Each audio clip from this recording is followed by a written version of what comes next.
Opa, e aí? Estamos dando início a mais um podcast Desver. Eu sou Gil Alice, estou aqui com o meu co-host Alexandre Marzulo. Hoje a gente está sem o Gustavo Dias, então o podcast vai ficar um pouco menos, como é que eu vou dizer? Um, Você se meteu não, agora numa melhor não dizer, enrascada, né? melhor não dizer, melhor dizer, vamos ficar quietinho. Vamos ficar quietinho. Sentimos falta do Gustavo, é isso que interessa. Sentimos falta do Gustavo. Né? E estamos com a nossa amiga Joyce Laudino. É, Joyce Laudino, para apresentar muito rápido, é doutoranda em psicanálise, saúde e sociedade, mestre em psicanálise, saúde e sociedade, especialista em teoria psicanalítica e prática clínica institucional. Graduada em psicologia, ela é psicanalista e participante do Fórum do Campo Lacaniano do Rio de Janeiro. E ela está lançando um livro que interessou demais a gente, porque tem tudo a ver com a própria noção de desver, que a gente trata aqui nesse podcast desde o primeiro episódio e que a gente vai desdobrando com os convidados, mas de maneira muito, muito. Acho que nenhum convidado que a gente trouxe até hoje chega tão perto de ajudar a gente a elucidar questões sobre a própria noção de desver como um todo, mas a visão de maneira específica, porque o livro dela, o nome, o título do livro é Outro Olhar sobre a Cegueira. E então, dá um alô, Joyce, para os nossos ouvintes aí. Claro! Olá a todos os ouvintes. Quero agradecer logo de início ao convite do Gil, do Alexandre e do Gustavo. E antes de tudo, gostaria de fazer minha autodescrição. É necessário me autodescrever. Eu sou uma mulher negra, de pele não retinta, tenho os olhos e os cabelos castanhos escuros. Hoje meus cabelos estão presos. Uso uma blusa preta, um óculos de grau com armação preta com detalhe branco. Uso um brinco com um detalhe em forma de triângulo dourado e um batom vermelho. Dito isso, feito minha autodescrição, gostaria de agradecer a vocês, né, de estar aqui nesse momento tão marcante na minha trajetória teórica, acadêmica, que é o lançamento do meu livro, Outro Olhar sobre a Cegueira, que é uma obra que me custa muito, uma obra que partiu da minha experiência clínica em um centro especializado em reabilitação para pessoas com deficiência visual, no estado do Rio de Janeiro, e a partir daquilo que eu pude ouvir das pessoas cegas e com baixa visão, eu comecei a me questionar: a presença do olhar para aquele que não enxerga? Essa foi a pergunta embrionária. E por que surgiu essa pergunta, né? Eu já estou aqui meio que Tá ótimo. discorrendo a associação livre, né? A Aham. gente Vai em trabalha com frente. isso. Vai em frente, É, Joyce. e essa pergunta embrionária veio durante a especialização em teoria psicanalítica, onde o Leonardo Pimentel, que é membro, né, da escola e do Fórum Rio, foi meu orientador. E ali, a partir dessa pergunta, eu comecei a estudar, né, na teoria freudiana, na teoria lacaniana, que olhar é esse? Porque esse olhar comparecia na minha clínica na associação livre com esses pacientes cegos e com baixa visão. Eu ouvi diversas vezes, era recorrente ouvir expressões como: ah, eu vi aquilo. As pessoas descreviam as cenas, né? Cenas de sonho, cenas visuais, inclusive. Uhum. A gente estava muito interessado. É muito interessante que você começou a explicar isso, já porque a gente era a primeira coisa que a gente ia te perguntar, como é que você chegou nesse tema e como que foi teu percurso até chegar no livro, né, Marcelo? Isso, na verdade, eu até, bom, interpolando um pouco, Joyce, eu tenho essa curiosidade de te perguntar, esse contato com esse tema que vai se tornar, né, o outro olhar sobre a cegueira. esse livro lindo e sensível e erudito, né? Tem uma erudição de pesquisa aqui. Você vai dialogar com filósofos, com Lacan, né? Com uma turma da pesada. Mas isso acontece você já na psicanálise? Isso é antes da sua entrada na psicanálise? Como que conversam essa, essa, essas trajetórias assim do seu contato com esse tema e da sua formação como analista, né? Que eu acho que informa muito do que faísca de interesse nesse livro. Ótimo, Marzulo. A minha trajetória e minha formação na psicanálise ela é anterior à experiência nessa instituição, né? Eu já estava em formação, mas a pesquisa surgiu de Que uma legal. curiosidade que foi despertada através de uma escuta, né, na experiência clínica, e uma curiosidade que eu lembro bem que Freud traz lá nos Três Ensaios, em 1905, fazendo referência também à pulsão escópica, quando ele fala da curiosidade sexual e ele fala da pulsão escopofílica. É verdade. Então, assim, a minha curiosidade para saber que olhar é esse sobre o qual o cego fala, eu penso que está muito relacionada claro, a minha análise pessoal, a questão da visibilidade, do ver, do ser visto e do me ver também como analista. Nossa, que bonito isso, né? Como o tema, de certa forma, amarra questões que são muito pessoais e que, se não fossem pessoais, não mobilizariam tanto, né? Não dariam tanto ímpeto a esse belo trabalho. Sim, Bom, É, toda pesquisa, eu costumo dizer que toda pesquisa tem muito do pesquisador. uhum, uhum. Entrando já no tema, acho que a primeira parte do livro achei interessantíssima e dialoga muito com a própria noção de desver que a gente trabalha no podcast, que para quem estiver escutando agora o podcast, não acompanha a gente desde sempre, a gente pode tentar dar uma resumida rápida, que se trata de uma forma de lidar com as artes mesmo, e em particular com o ensino do desenho, onde a gente repara que quando uma pessoa está começando a aprender a desenhar, ela não desenha aquilo que ela está vendo, aquilo que ela está olhando. Ela desenha uma ideia de imagem que está na cabeça dela, e que é anterior ao olhar.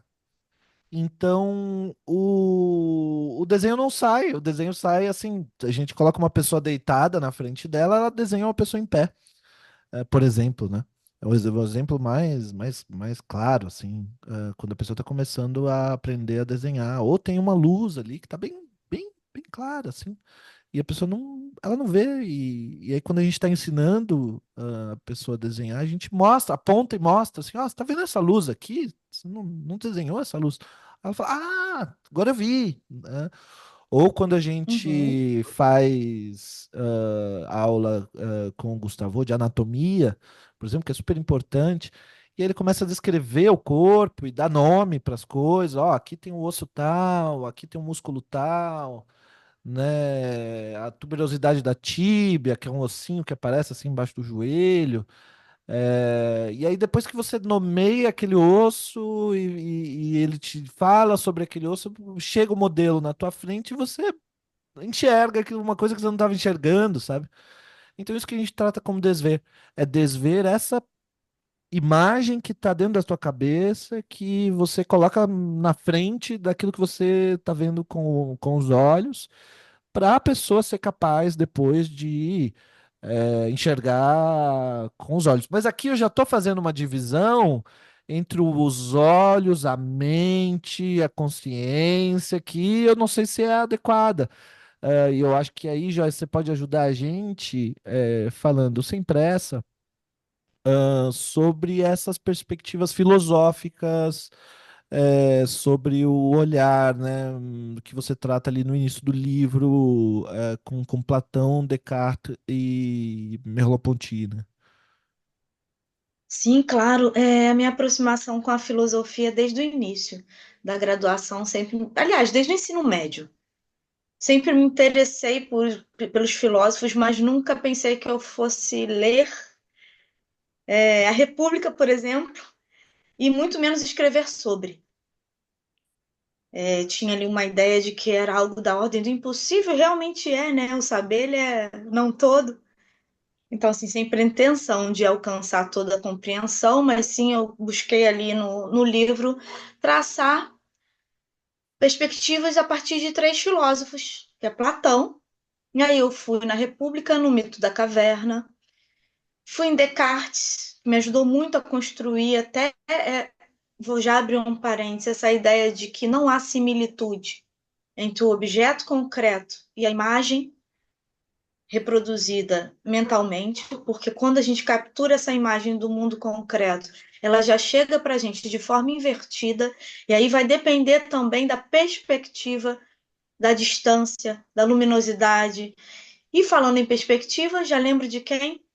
De Merleau-Ponty, que foi o terceiro filósofo que eu abordo no livro, e que Lacan lindamente se apropria ali no Seminário 11 do que Merleau-Ponty fala sobre a reversibilidade, né, do ver e do ser visto, que o olhar está no dar a ver.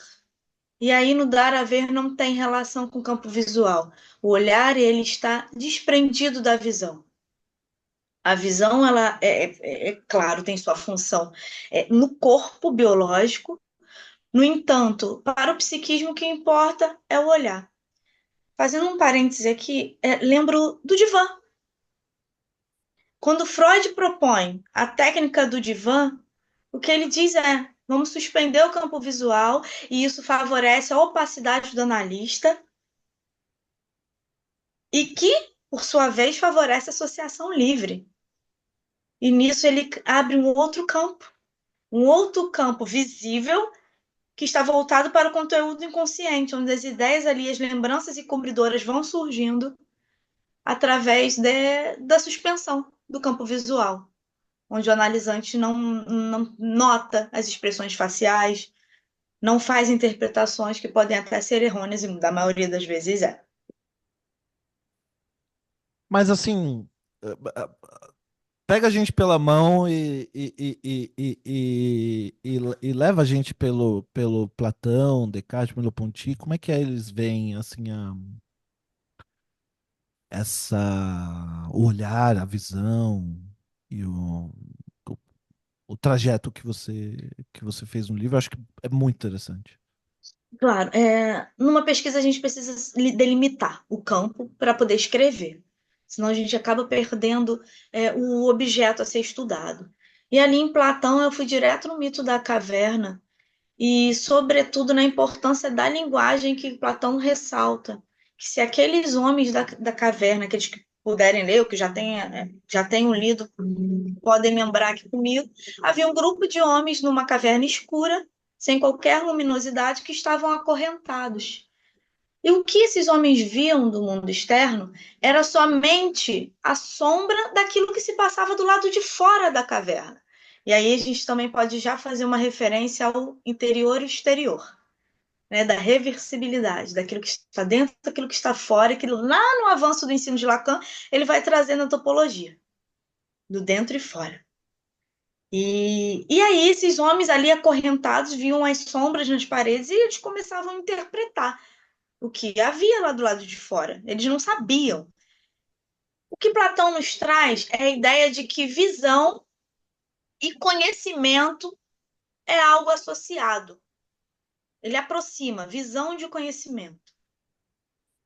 E o que eu pretendo com a pesquisa e venho mostrar através da clínica, da experiência clínica, é que, ainda que a pessoa não enxerga, ela tem sim o conhecimento do que há no mundo externo. No avanço do mito da caverna, Platão questiona: mas se esses homens conversassem entre si, se a palavra ali circulasse, se eles começassem a interpretar as imagens dessas sombras, será que eles não iriam adquirir conhecimento? E aí eu lembro também, mais na frente do livro, eu faço referência ao estágio do espelho, onde o Lacan coloca como simbólico ali, fazendo uma função primordial para a integração corporal e para o conhecimento, né? Para a separação do bebê e do mundo. Já pegando o gancho com Descartes assim, é um filósofo que eu estudo há algum tempo, até porque Freud, tanto Freud quanto Lacan vão beber ali na fonte cartesiana. E o que ele me ensina, eu encontro em Adióptica. E tem uma relação assim, muito próxima com a experiência que eu tive na reabilitação dessas pessoas cegas e com baixa visão.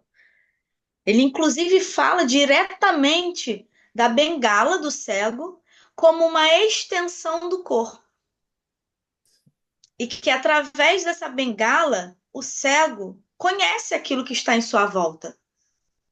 Tem a noção do espaço e dos objetos que o cercam. E aí, no decorrer da escrita, eu venho na função áptica, onde Quiné, o meu orientador, Antônio Quiné, né, faz referência no seu livro Um Olhar a Mais, sobre a função áptica, que está relacionada ao status, e ao olhar como duas faces da mesma pulsão. Ele usa a expressão, né, duas faces da mesma moeda, ele se utiliza dessa expressão e fala que a função áptica, relacionada ao tato, está relacionada ao olhar, sendo as duas faces da pulsão escópica. Olha só. E Quer dizer que através do Descartes que eu chego nesse ponto. E ali o cego, ele realmente conhece o que está no mundo externo pelo simbólico, como Platão pontua, e através do tato, como Descartes pontua. são duas maneiras de se construir, de se elaborar uma imagem. Uma imagem, no caso, uma imagem mental, né? Isso mesmo. Você sabe, Joyce, eu não sei se a gente chegou, porque eu conheço a Joyce, né? A gente é colega de fórum, inclusive, mas eu Do acho que eu não, Fórum não do sei se Campo Lacaniano. Pra do quem Rio não de Janeiro, isso, tá. Isso. do Fórum do Campo Lacaniano do Rio de Você Janeiro. fala Tem que falar fórum, Fórum do Campo parece que os Lacaniano, não dois é o são. fórum, Isso, não é outro parece que vocês são fórum, não. advogados, alguma coisa É. assim. Longe disso, longe disso. Pois é, eu quase fui, né? Cuidado. Escapou. Eu escapei. Mas teve uma época, Joyce, que eu atuei como músico de cena teatral, músico de cena, né, de peça de teatro.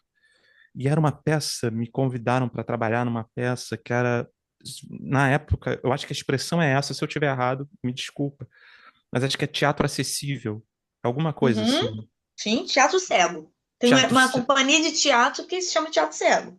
Ah, é? Eu não sabia, não sabia mesmo. Tem. Mas a atriz principal era uma mulher cega. Uhum. Uma mulher cega de 70 e muitos anos. E ela morava num. Não é convento que chama, é um outro nome, mas a ideia era administrado por freiras. Como se fosse um lar para idosos mesmo, mas só para mulheres, né? E no caso dela, ela era cega, tinha alguma coisa com a perda de audição. E uma figura muito interessante, assim, uma figura muito interessante. Paulina, o nome dela. E a peça era para pessoas com deficiência, né, visual e auditiva. E a Paulina, eu conheci a Paulina, me apresentaram a ela, e a maneira dela me conhecer foi tateando meu rosto, Sim. passando a mão no meu rosto, né? E também pelo que eu entendi da tessitura da minha voz. Pela minha Uhum. voz, ela traçou um perfil de quem eu era. E pela minha expressão facial e tudo. Sim. E aí vem a importância, né, da autodescrição que eu fiz logo no início. Aham. Sim, Faço até um convite às pessoas com deficiência visual para se aproximarem do debate, né, para ouvirem o podcast, enfim, acessarem o livro através das plataformas. O livro está em formato acessível. E já pegando o gancho, Marzulo, não vou esquecer do Merleau-Ponty. Uhum. Não posso esquecer do Merleau-Ponty, porque foi esse filósofo francês que me aproximou do Cézanne. Uhum. Durante um cartel sobre a pulsão escópica, estudávamos nos outros escritos o texto que o Lacan faz referência, o texto curto que o Lacan traz sobre o Merleau-Ponty, e ali ele fala sobre o texto do olho e espírito. Fomos, né, as cartelizantes, estudar o olho e espírito. E nesse texto eu me aproximei da arte. Eu gosto sempre de, quando eu falo sobre arte, citar fazer uma referência a Freud, no texto do Moisés Michelangelo, que ele fala que ele é um leigo e que ele não conhece a arte tecnicamente, mas há algo nela que o captura. E assim como Freud falou em Moisés Michelangelo, eu também sou leiga. Eu me aproximo da arte a partir da psicanálise. A partir de Merleau-Ponty, eu conheço Cézanne. Essa é até uma crítica que eu trago, assim. Eu moro na periferia, moro em São Gonçalo, no estado do Rio de Janeiro, e é uma cidade que eu digo, sempre faço referência a São Gonçalo como uma cidade carente e potente. Tem muita potência, mas é muito carente social, economicamente, politicamente. E eu estou aqui, tenho um compromisso social, ético e político de furar a bolha e trazer críticas, né? E através do meu trabalho fazer pensar e alcançar outras pessoas. Então, através de Merleau-Ponty, eu conheço esse pintor, através do filósofo Merleau-Ponty, e Cezanne me apresenta, né? Tive a oportunidade de estar de frente a frente a um dos quadros que ele pintou cerca de 60 vezes, que eu trago no livro como referência, que é o Monte Santa Vitória. E Uhum. ali, quando Cezanne se coloca a pintar incessantemente o mesmo cenário, de perspectivas diferentes, me vem à cabeça tudo que nós percebemos através do sentido visual, auditivo, é único naquele recorte de tempo. Depois deixa de ser. Passa a ser só um traço de memória, e não volta mais. Isso que a gente está vivendo aqui é um recorte. Uhum. O que Cezanne tentou mostrar foi um recorte. Ele escreveu, inclusive, para o filho, ele detalhou que a cada virada de pescoço a cena era outra. E por isso ele constatou, pintando mais de 50, 60 vezes, teoricamente, né? Mas vimos que não era a mesma cena. Pois é,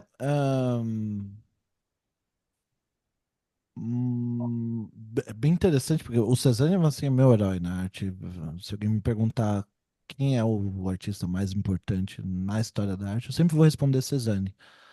Não porque eu goste muito, não é exatamente isso, é porque assim, eu reconheço a importância dele no sentido de que ele faz a ponte entre a arte do século XIX e a arte do século XX. Ele abre as portas do século XX, do modernismo, assim, tudo já estava lá, né? O cubismo já estava lá, a Uhum, abertura para um outro modo de representação, né? Já estava todo lá no Cezanne, e quando você estuda o Cezanne, você percebe um gênio nesse sentido moderno de gênio, não no sentido romântico de gênio, que é quase que um espírito que baixa na pessoa, mas nesse sentido de algo novo, né? Alguém que está aberto para ver de outro modo, talvez. sim, Ahn, o que ele falou, inclusive, Gil, ele deixou isso, que ele buscava pintar as coisas conforme elas o tocavam. E aí tem também a relação do ver e do ser visto, né? É uhum, como que aquela cena capturou o olhar dele, não necessariamente a visão. E, inclusive, o olhar como objeto A aparece na obra de Cezanne porque ele deixa ali, entre uma pincelada e outra, uma ânsia, um vazio. E aí a gente uhum. pode fazer uma relação com o objeto A, que é um objeto, né, que causa desejo, mas também é angustiante. Nossa, por que que Cezanne deixou isso aqui em branco? Aham, aham. E o Merleau-Ponty, você me corrige, complementa se eu estiver falando bobagem, Joyce, mas ele trata, eu acho mais interessante exatamente que ele sai, enquanto fazendo esse caminho que você faz no livro, né? Enquanto Platão está olhando para o olho como um órgão, né, assim, da visão. E o Descartes faz uma separação entre o corpo e a mente, né? E Uhum. localizando a, a visão como algo mental, né? Porque se a pessoa pode ter o olho perfeito, mas se ela tiver uma lesão cerebral, ela não enxerga, então ele deduz que a visão é algo da mente que ele localiza também no cérebro. Então, a visão não pode ser uma coisa do olho, tem que ser algo da consciência, que ele separa do corpo de maneira muito, né, estrita. E o Merleau-Ponty parece que olha e fala, gente, é o corpo, e é o corpo em contato com o mundo. E às vezes é o mundo que está olhando para a gente, é o mundo que está olhando para a gente, não no sentido de nos vendo, mas no sentido de olhando por nós, né? Sim. É exatamente você se deixar ser visto por uma paisagem, e não só ver a paisagem, né? Como nesse caso do Cézanne. É muito E não comum. ter muita diferença, né, entre ver e ser visto e se colocar como um corpo que está presente naquele espaço e que, ao estar presente naquele espaço, é meio que disso que se trata a percepção, né? Uhum. Sim, é muito comum uma experiência, não sei se vocês já tiveram, eu acredito que sim, né? Que a gente vê, mas não olha. Estamos vendo, estamos direcionando o olho em pleno funcionamento com os nossos aparatos, né, óticos, que são os óculos, mas a gente não captura. A visão fica suspensa por alguns segundos que seja. E aí tem uma ânsia de tempo realmente. Uhum, uhum, Agora, Joyce, ver tem essa configuração de ser um ato nosso, né, de cada um de nós, é uma agência, por assim dizer, né? Eu vejo, às vezes eu vejo e não vejo, mas o dramático, escutando vocês, né, me veio esse pensamento, essa instigação. O dramático mesmo me parece que é o ser visto, né? Eu acho que o ser visto talvez ou Não sei, não. Marzulo, não sei, porque isso vai chegar na clínica de diferentes modos. Porque o ser, o se ver, o se olhar, aliás, vamos fazer essa Aham, mudança, né? Do sim, olhar, do ser olhado e do olhar-se. é, É tão difícil quanto. é verdade. E aí É eu verdade. acredito que esse olhar-se é efeito de análise. uhum. Ah, Joyce, isso é tão bonito, isso é tão delicado e bonito. Poxa É. vida. É verdade, tem toda a razão. E aí é E preciso suspender a visão, e aí entra até o significante desver Olha, para poder se olhar. uhum, né? uhum. E quando a gente tem uma virada na análise, assim, aquela virada que você resolve é uma palavra forte, mas lida com alguma coisa que estava ali enroscada e tal, parece que a impressão é um pouco essa. Para mim, a impressão é muito essa. E parece que eu tô vendo o mundo de outro jeito, né? Porque a fantasia é e ela é descrita um pouco dessa maneira, né? Como um filtro, né? Como um vidro, um modo de ver o mundo, né? E aí quando você atravessa um pouco essa fantasia que constitui quem você é enquanto sujeito, então, assim, mommy issues, daddy issues, né? É, e você vai lá e resolve. Ah, tá, minha mãe, sei lá o quê, ou sei lá, aquele trauma lá, não sei o que lá, tal. Resolvi isso, entendi. Me lembrei de uma coisa que eu não me lembrava, tarará. E aí você sai da sessão e você sai pra rua e olha assim e fala, cara, parece que eu tô vendo o mundo de outro jeito, né? E é quase que literalmente, assim, né? Não é muito metafórico, né? O Sim. episódio trágico do Édipo, além de tudo que acontece na tragédia do Édipo, ele se cega, né? Isso é uma coisa muito emblemática, especialmente Uhum. dentro da nossa conversa, E né? aí volta lá fazendo uma referência, uma aproximação do Édipo com Platão, né? Do Hum, ver e do saber, do conhecimento ali, ele se cega Sim, para, né, para não é, saber, não querer saber. uhum. é. Eu acho que tem aproximações interessantes com o campo das artes visuais, disso que você disse, e daí, quem sabe, depois a gente pode passar propriamente para a perspectiva da, da visão na psicanálise, porque a gente está meio que na filosofia ainda, embora articulando, né, com a psicanálise, mas o que eu pensei aqui foi sobre essa articulação entre visão e conhecimento, que eu acho que a gente é um pouco arrogante, assim, nas artes visuais, no sentido de que parece que a gente, nosso trabalho, que é um trabalho, artes visuais é o nome que a gente dá, né, desde que a gente parou de chamar de artes plásticas, parece que a gente está realmente em algum. É muito comum, acho que, principalmente na arte contemporânea ahn, como é que eu digo, mais atual, mais próxima do momento que a gente está vivendo, parece que ela tenta fazer um processo quase que educativo, assim, ó. Ó, deixa eu te explicar uma coisa aqui com a minha pintura. Deixa eu te fazer conhecer alguma coisa aqui, né, sobre o negro, sobre a mulher, esses temas que estão mais sobre pessoas queer, esses temas que estão mais quentes hoje em dia na arte.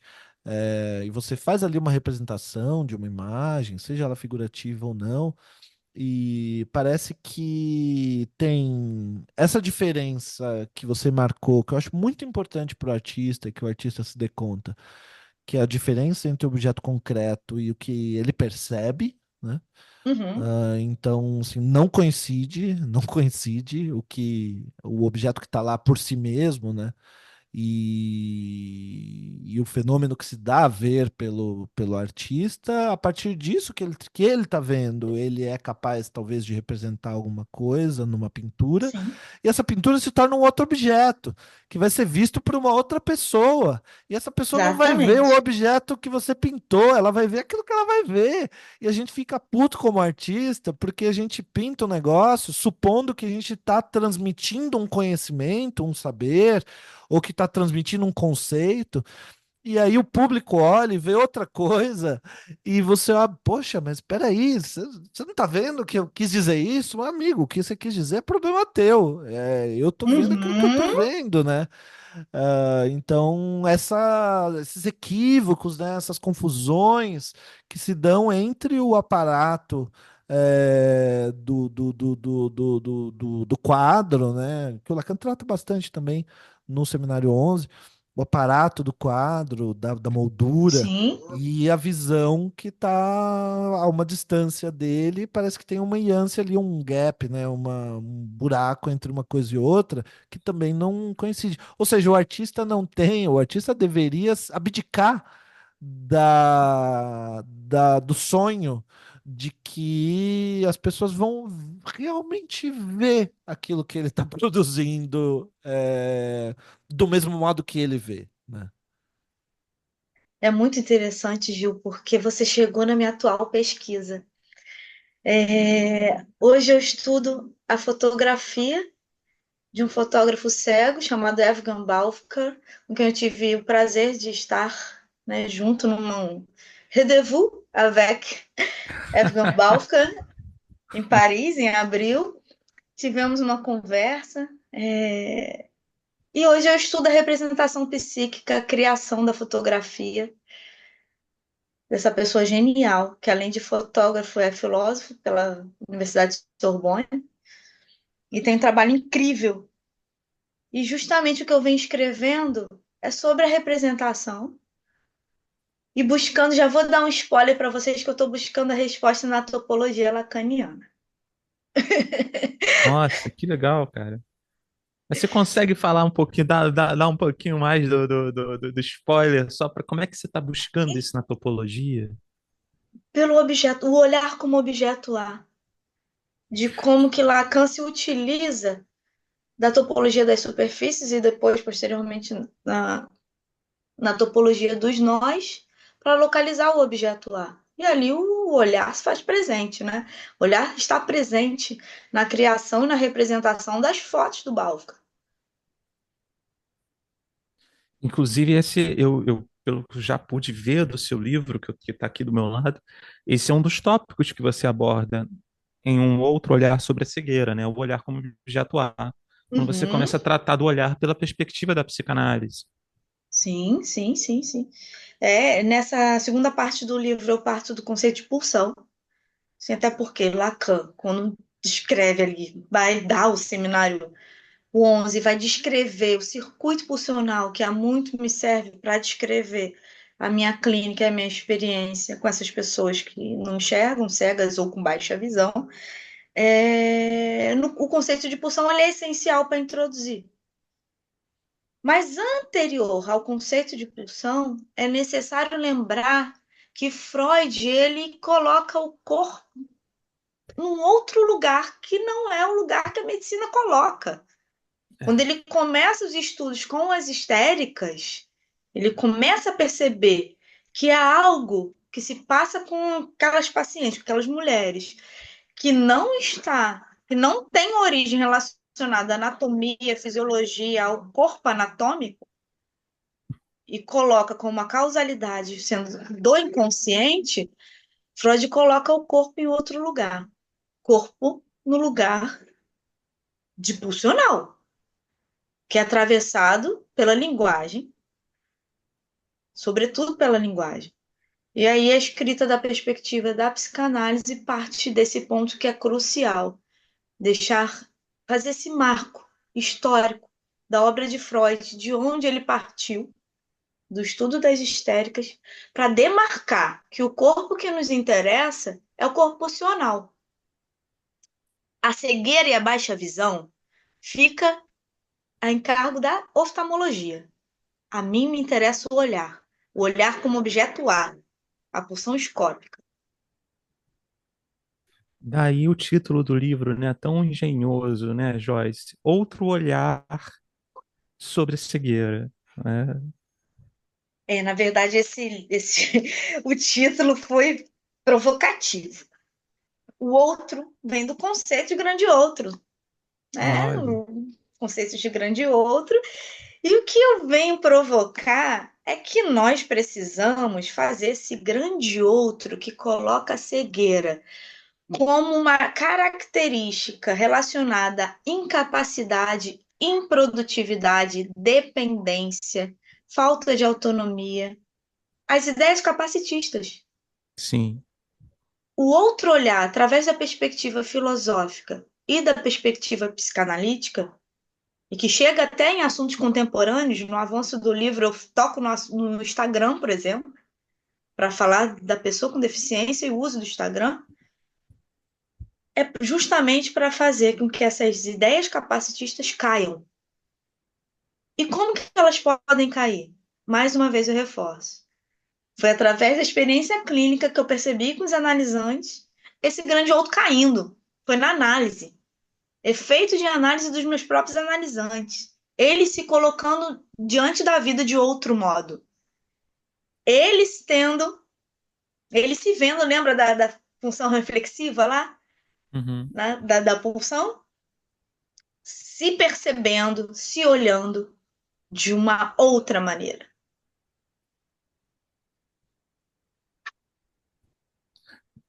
Poxa, fascinante, completamente fascinante, Joyce, completamente fascinante. Como é que está o lançamento do livro?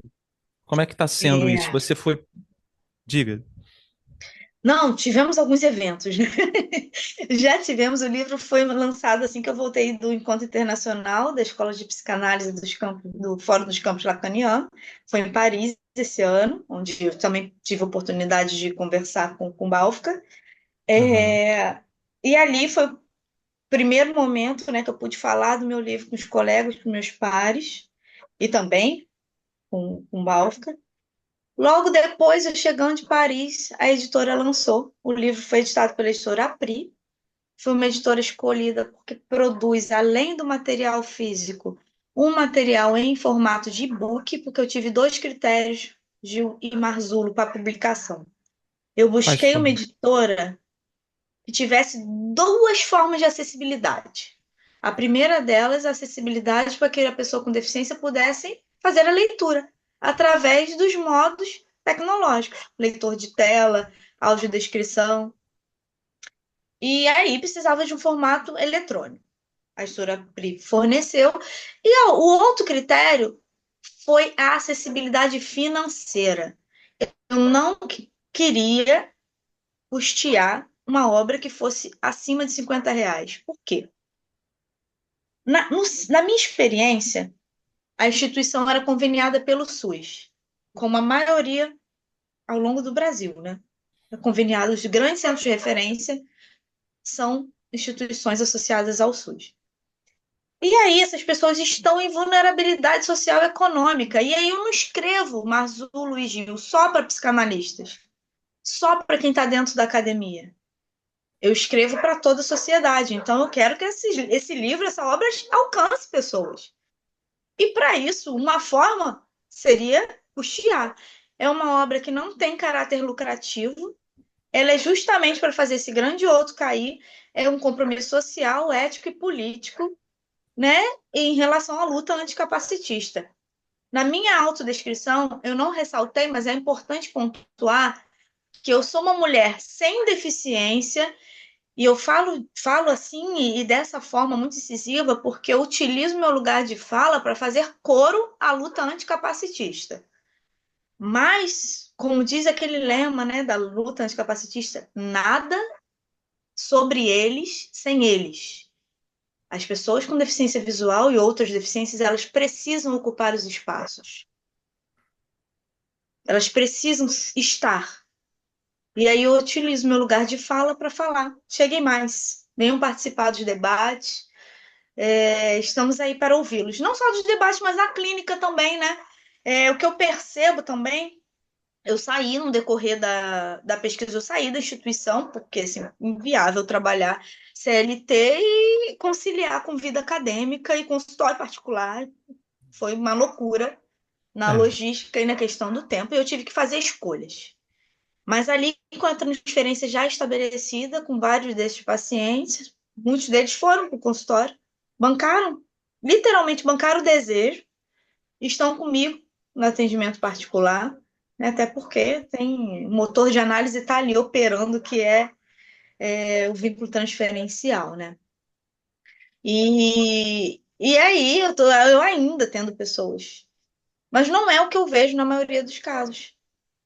Essas pessoas ainda estão em instituições que são especializadas, levam esse nome, e outra entra já fazendo já um gancho com outro tópico do livro, é que eu me questiono, será que essas instituições especializadas não faz aquilo que o Lacan lá na entrevista à televisão nos atenta? Será que elas também não reproduzem e não acabam sendo tão segregadoras quanto os outros espaços?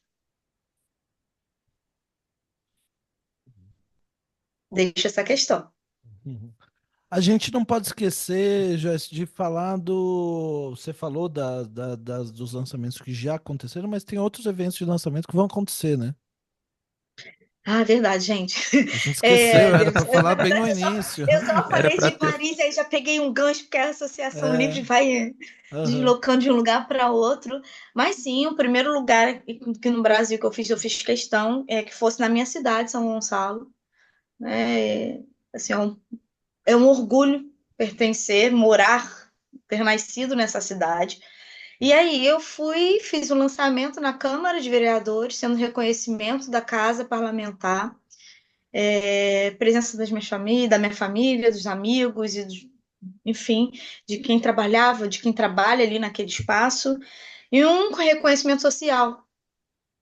importante para demarcar uma. Estamos em um momento muito fervoroso até e necessário de demarcar o que é e o que não é psicanálise. Sim, perfeito, Joyce. E aqui em São Gonçalo, o que eu noto é que há uma enxurrada de cursos com carteirinha, jaleco, e aí já abre uma outra Jaleco. crítica, né? Um Jaleco outro não, Joyce, jaleco. jaleco, carteirinha, formatura, diploma. E isso me deixa num lugar meio que solitário, inclusive. E ali eu busquei um espaço que tivesse um reconhecimento político e social para dizer: opa, tem psicanalista aqui comprometido com a ética da psicanálise. E ali foi o primeiro evento, foi um sucesso, nós lotamos a casa. Logo em seguida, né, visitei outros espaços, fiz na Universidade Veiga de Almeida, que é onde eu estudo, fiz minha especialização, mestrado, agora um doutorado. É importante falar, né, mais uma vez aqui, que o meu orientador é nada mais, nada menos que Antônio Quiné. Tem uma referência, assim, um carinho enorme por ele, que é um psicanalista de referência não só no Brasil, mas fora dele também. É... Além da Veiga de Almeida, de ter feito em São Gonçalo, fui a Brasília recentemente, né? Fiz um lançamento que esgotou os exemplares no Encontro Nacional da escola. Me surpreendeu. Fui a Te, Nova su- Friburgo, te me surpreendeu, surpreendeu, Joyce? surpreendeu, me surpreendeu. Fez fila! Você estava lá na fila. Eu tava. Gente, eu fiquei. Lançar um livro no Brasil já é difícil, ponto. Lançar o livro num evento, esgotar, é muito difícil, gente. E Ma- eu fiquei muito grata, muito feliz naquele momento. Fiz também com os colegas do Fórum do Campo Lacaniano da região serrana, estive com eles na jornada de inverno. Estou aí sendo convidada para vários fóruns e estarei no próximo dia 1º de novembro. Na verdade, eu vou a São Paulo por dois motivos. E o primeiro deles não é o lançamento do livro, que será na sexta que vem, na Livraria Ponta de Lança. Mas essa ida a São Paulo é para reforçar e estreitar os meus laços e os meus nós. Eu sempre falo que a psicanálise, para mim, é feita de laços e nós. Nós não borromeanos, as cordinhas, Olha, mas de olha aqui. laços e nós, né, bem atados. E eu vou a convite de amigos queridos. Lançar o meu livro na sexta que vem, na Livraria Lança de Ponta, em Santa Cecília. A cordinha do Marzulu. É Feita Foi a artesanalmente Joyce que por fez. mim. É, Aham. Trabalho manual artesanal. E eu preciso dizer como é engraçado o podcast é essa mídia em que a gente está o tempo todo preocupado com o fato de que o ouvinte não está vendo, né? Então, assim, é a única mídia Uhum. que todo mundo é cego. Ótimo. Então, assim, eu preciso descrever que os dois estavam mostrando cordinhas, assim, com nó borromeando um pro outro e se divertindo com isso, com o fato de que os dois tinham o mesmo objeto ao alcance da mão, assim, não é? Não teve que é procurar. porque foi a Joyce que fez, né? Ela que Essas cordinhas fez lá no coloridas, Fórum do né? Rio. Verde, amarelo, vermelho e Aham. azul. E eu fico que nem criança às vezes. Eu esqueço que tem outras pessoas que não estão vendo. Eu fico, Joyce, olha, eu também tenho, foi você que fez. Mas continua, Joyce, continua, Dia desculpa. 1º do 11 Sim, na Ponta de Lança. isso, às 19 horas. Espero todos os psicanalistas, não psicanalistas, para um bate-papo. Além de mim, teremos Rodrigo Pacheco, psicanalista do Fórum do Campo Lacaniano de São Paulo, para uma conversa ali descontraída e instigante. E no dia 9 de novembro, no meu querido, na minha casa, né? Fórum do Campo Lacaniano do Rio de Janeiro. Teremos encontro com escritores. Gente, encontro com escritores, eu nunca imaginei, porque é mais um significante, né? É Joyce mulher, Joyce mãe, Joyce psicanalista, Joyce escritora. A ficha meio que ainda tá caindo. Ah, E aí teremos no dia 9 de novembro, às 11 da manhã. Acompanhe nas redes sociais. A minha rede é meu nome mesmo, Joyce Laudino, e os dos fóruns também eles vão postar. No Fórum Rio será às 11 da manhã, é um sábado. Uhum. Muito Estarei bem. lá, Joyce. Eu vou estar Isso aqui aí, em São estaremos. Paulo, o Marzulo vai estar lá no Rio. Então, Joyce, agora você pode contar com uma multidão, porque a gente, assim, nesse podcast ele é tão ouvido e a gente é tão famoso, Joyce, que só deles saberem que a gente que a gente vai estar no teu lançamento, a gente vai ter que ficar falando assim, ó, não é comigo não, vai lá falar com a Joyce. É.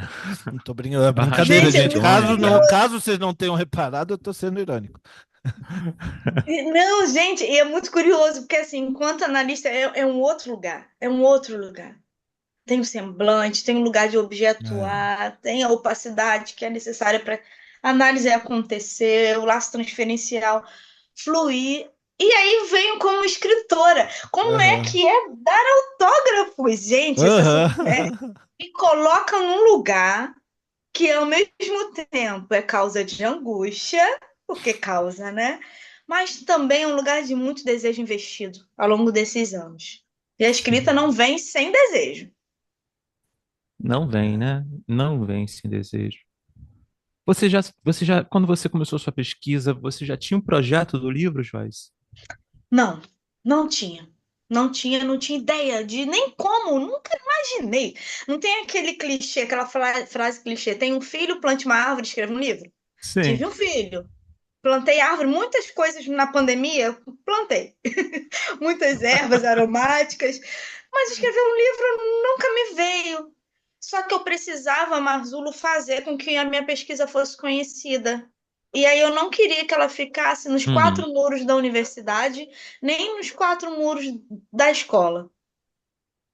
Ela precisa alcançar quem interessa, realmente, que são as pessoas com Sim, deficiência visual.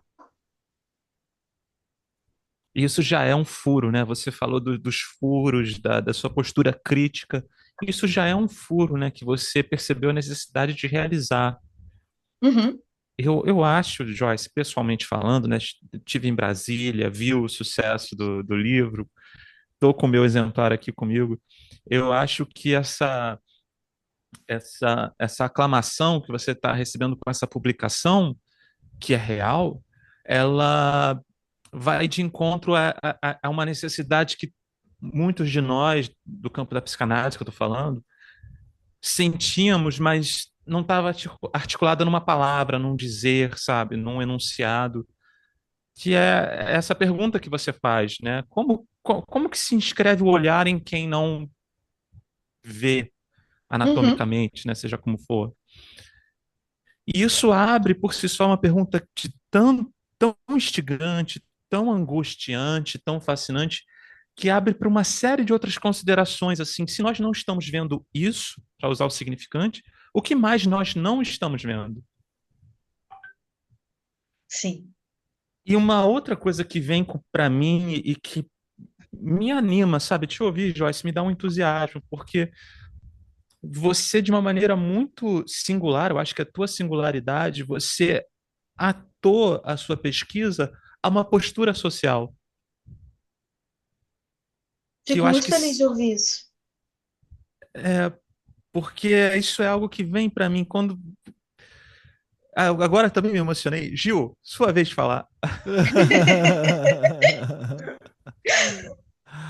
Pois Porque é. agora. Não, é algo que talvez eu sempre procure, sabe?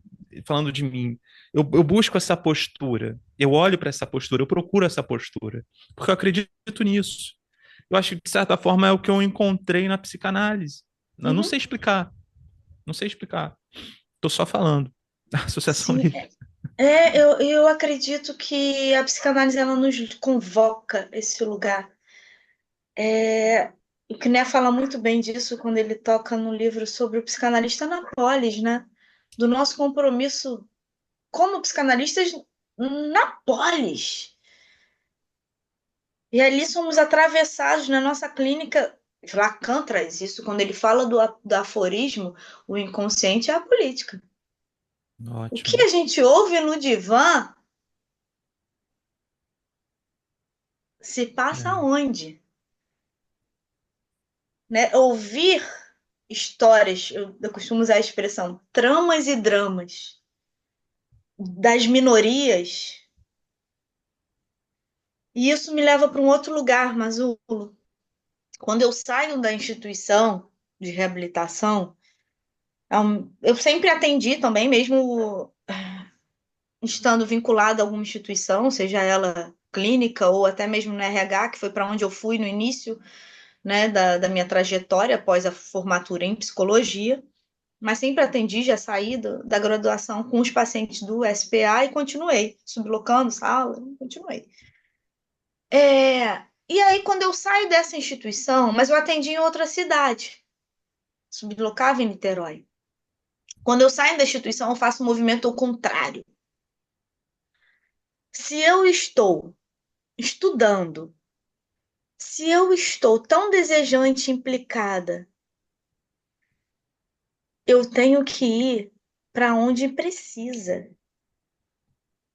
Para aquele lugar que é carente e potente. Não fazia mais sentido para mim estar no município que tem vários outros analistas, inclusive na época tinha um fórum do Campo Lacaniano em Niterói, ou até mesmo sublocar no centro do Rio, se em São Gonçalo, que é onde eu nasci, eu jogava no Google e não achava analista para mim. E por que eu digo isso? Porque tem uma outra questão. Antes da pandemia, que era muitas das vezes o impedimento, que é a logística, gente. Além do tempo de ir e voltar da análise, que muitas das vezes é o dobro do tempo da sessão, dependendo de onde que é o consultório do analista, tem um custo. É. Se eu levo 1 hora para ir, 1 hora para voltar e 40 minutos, 50 de sessão, eu deixei de atender, eu deixei de trabalhar, deixei de ganhar. Depois da pandemia, isso é reformulado, obviamente. Mas quando eu faço esse movimento de vir para São Gonçalo e atender aqui, é um outro furo. Quando eu venho lançar o livro na Câmara Municipal de São Gonçalo, é um outro furo. Quando eu lanço um livro nacionalmente, está sendo falado nacionalmente, está em várias plataformas para venda, é um outro furo. E isso só é feito de uma coisa, é feito da minha própria análise. De estar fazendo com que os meus grandes outros, né, caiam. E que eu possa fazer grandes furos na minha história.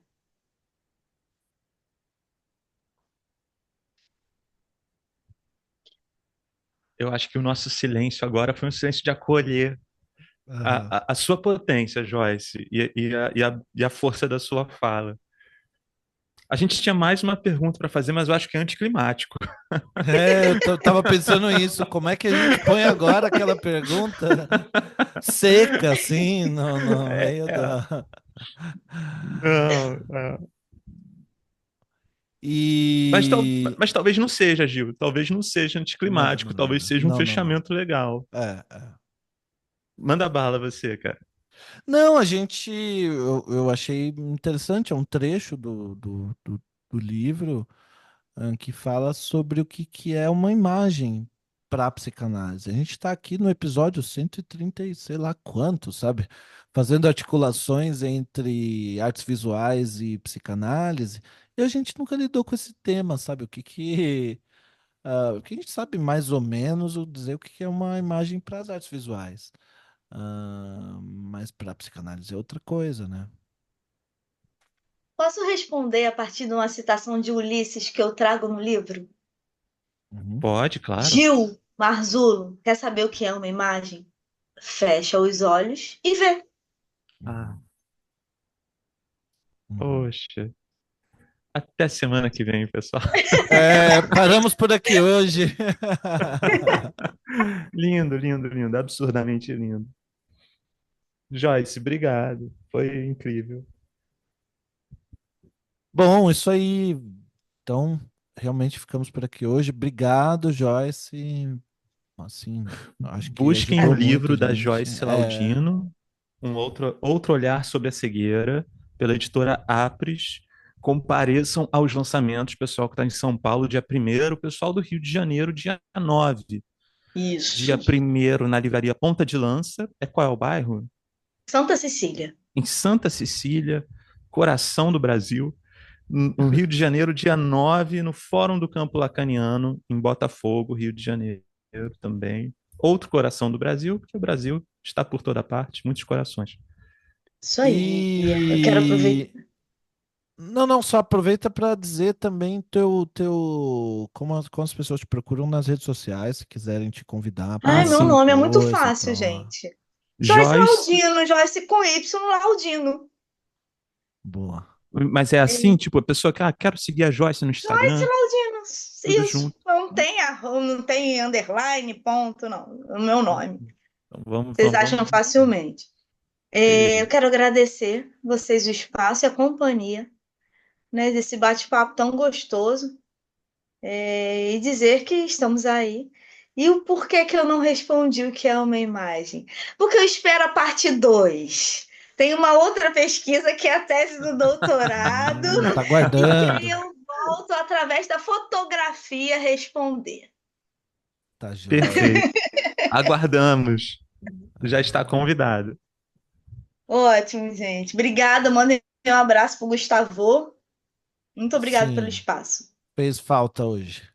Bom, isso aí, pessoal. Ficamos por aqui hoje. Até mais. Até mais. Tchau, tchau.